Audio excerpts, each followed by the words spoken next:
Y'all, this is Reverend Will, the senior minister at First Christian Church in Fulton, Missouri, coming to you live for this week's midweek devotion. Every week, well, mostly every week, we gather around this time of day, and I offer you sort of the audio books, the video version of the devotion I write each week. This week, we're going to get right into it, as we do most weeks. I just have a little bit of announcement that I did it. I took the plunge.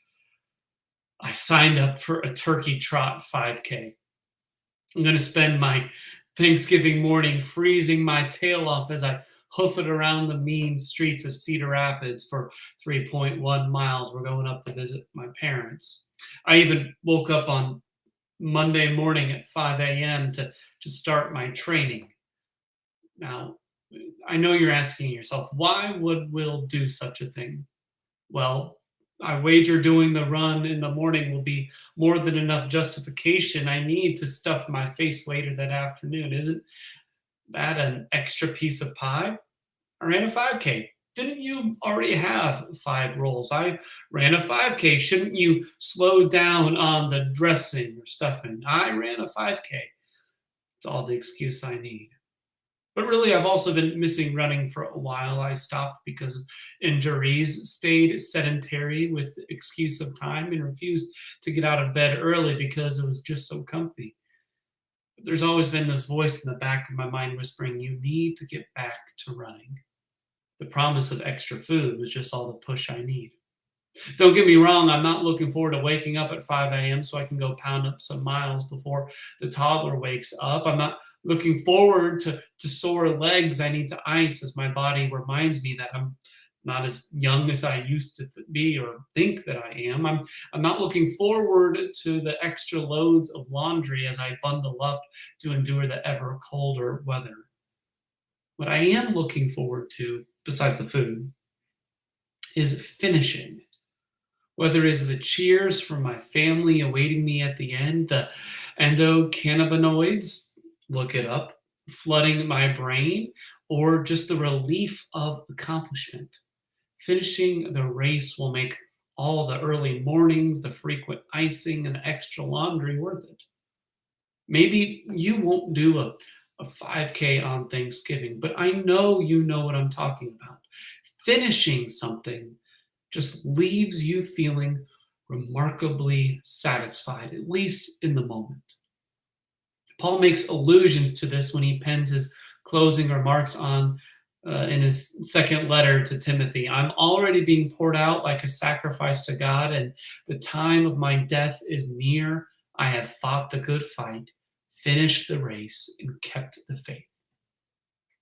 In prison and in sight of his death, Paul knows his ministry and life of faith are basically done. The race is finished.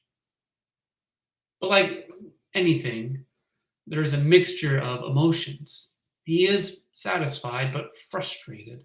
Chief among his frustrations was the fact that people had deserted him. He did so much good, but still couldn't shake those things that went awry, that went wrong. It'd be like if once I got to the finish line, I'm frustrated because my time could have been better, even though I hit my goal. But mostly, Paul is glad God has been faithful, that God has been with him every step along the way and given him the strength to endure in faith. Paul makes it clear that his fight, his race, his faith are all the results of God's work in his life, that it was God's doing.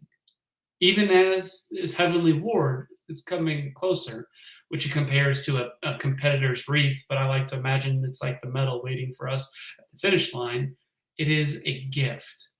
It is something God gives that puts on you. And I think this is where we should always end. Our accomplishments will come and go and mostly go, but the steadfast love of God endures forever. It is a gift God freely gives us, gives to you, a gift shown perfectly on the cross. Even when we are given medals, But especially when we are handed frustrations, God's grace and mercy are there. That is where God is. They've already been given. Our lives may not look like we want them to. I'm sure Paul didn't really want to be beaten or jailed or condemned to death. But as he says, God is with us and loves us all the same. At least that's what I'll be telling myself as I suffer through those training runs. Thanks for joining me for this week's devotion. I hope you heard a word of grace. If you like what you heard, please like and share it with someone you think needs to hear it. And as always, you're invited to join us for worship on Sunday mornings. We gather in person and online at 10:30. But if not, our benediction is the same as always. God be with you.